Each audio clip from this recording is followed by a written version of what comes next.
It started as a boast and ended as a backlash. Angel Reese sat down with the Chicago Tribune and drew a line in neon. She wasn't going to settle for the same next year, and if the Sky wanted her future, they needed to surround her with good players, great players, the best of the best. It wasn't coded, it wasn't coy, it was a public ultimatum from a sophomore star who has never been shy about her ambition or her mouth.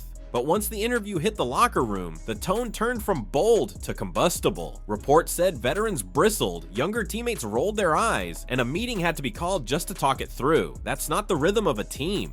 Gearing up for a push, that's damage control. She didn't stop at generalities. In a line that cut past the walls of the locker room and deep into the league's memory, Reese waved off the idea of leaning on a returning Courtney Vandersloot, one of the most respected floor generals of her generation, calling it unrealistic to rely on a veteran at that age. Respect is a language the WNBA understands, and Vandersloot's resume speaks it fluently. Championships, all WNBA nods, records, leadership. To dismiss that with a shrug read less like standards and more like scorn. You could feel people around the league flinch. You don't toss legends in the dust to make your point, you stand on their shoulders and learn. And yet, the irony was already in motion.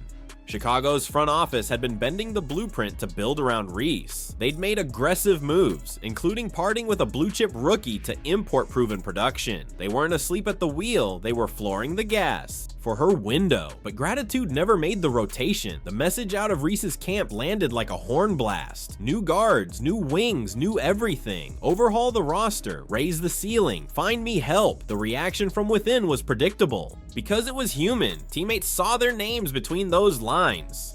The room filled with the kind of air that gets heavy, a sense of being judged, of being expendable, of being told you're holding someone else back. When the team met, it wasn't to draw up a late game hammer set, it was to talk about the fallout. And from a microphone, players who had taped ankles and swallowed minutes for each other were suddenly on the defensive, asked to prove they belonged in their own uniforms. That's the part Chicago fans noticed with a hollow feeling. Sometimes the Sky looked freer when she sat. The ball moved more, the floor spaced, possessions breathed. It wasn't a conspiracy, it was a pattern. The hallmark of a franchise player is the lift, how everyone else's game rises in her orbit. When the reverse happens, it's not just about numbers, it's about fit, trust, and the invisible measurements that make a team feel like a team. None of that means Reese can't be great. It means the gap between what she's asking for and what she's proving is wider than she believes. Those gaps can be closed, but not with interviews. They're closed with tempo discipline at the elbow, reads on the short roll, one less gather in traffic, and a lot more quiet, stubborn work on the footwork that turns blocked layups into and ones. They're closed by blowing up pin down actions.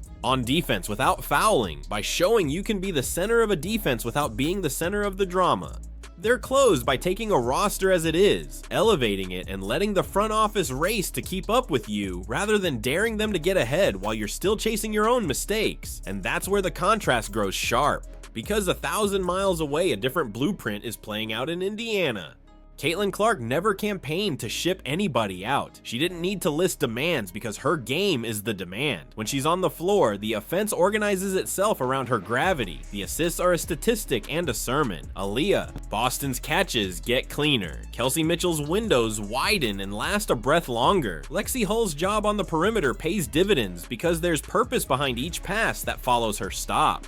Even when injury pushed Clark to the sideline, she traveled, sat with the bench, spoke up in timeouts, and made herself accountable to the same group that was carrying minutes for her. The gym noticed, the cameras noticed, the league did too. Here's the key difference, the part that scouts scribble in the margins. Leadership is not a quote about standards, it's a pattern of behavior that turns standards into a floor. Clark's toughest nights came under the brightest lights, when defense keyed on her and the game got muddy, and she still kept teammates involved, still stayed in structure, still refused to let the offense shrink to her needs. Even in street clothes, she made the arena feel organized, hopeful. That's the kind of professionalism veterans recognize instantly. It's why players want to play with her. It's why a fan base believes it's watching a culture form in real time. Chicago's reality, meanwhile, is simpler and colder. When you question a veteran's future, you're not just testing her, you're testing the entire fraternity of vets who carry tape on their knees and a ledger of receipts. When you side-eye your young guards, you're not just evaluating talent, you're building a reputation for what happens when things get hard. And when the team sometimes moves better without you, you don't double down on demands, you double down on growth. The Sky's front office will have choices to make, because this is what public ultimatums always force: clarity. If they back Reese's vision, they have to move pieces until the roster reflects her wish list and live with the message that's sent. If they decide the problem isn't only what's around her, but also what's within her game, they'll quietly shop for fit, let the market talk back, and see whether the league values the idea of Reese more than the current reality. Either way, the locker room will be watching, and so will free agents. Players did not miss the Vandersloot remark. They did not miss the suspension. They will not miss what happens next. None of this has to be the end of anything.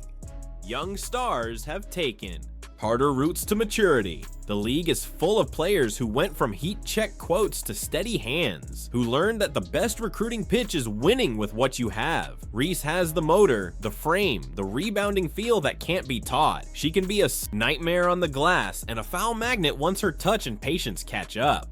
She can turn those turnovers into paint touches that bend a defense.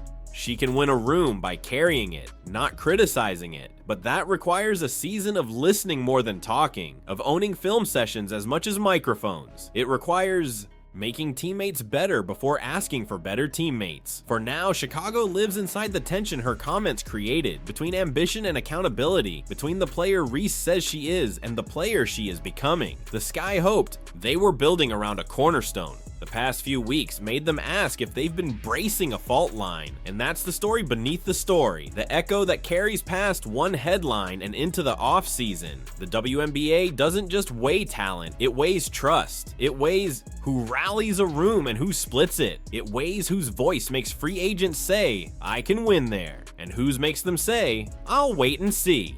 Chicago can't afford to be the second sentence in that conversation, not in a league where culture compounds faster than stats. So what happens next? Maybe Angel Reese uses this as the pivot point, tightens the handle, trims the mistakes, buries herself in the film, and returns with a game so undeniable the rest of the conversation dissolves. Maybe the Sky retool around her and it works. Or maybe this was the moment the franchise realized its biggest rebuild isn't the roster at all, it's the mirror. Tell me where you land. Is this tough love from a star who refuses mediocrity, or a self-inflicted mess from a player not yet ready to lead? Team Clark, the on-court elevator and model of professionalism, or Team Reese, the talent with a thunderous motor and a crossroads in front of her? Drop your take below, then like, subscribe, and turn on notifications so you never miss the next chapter. The offseason just got loud, and the next move will say everything.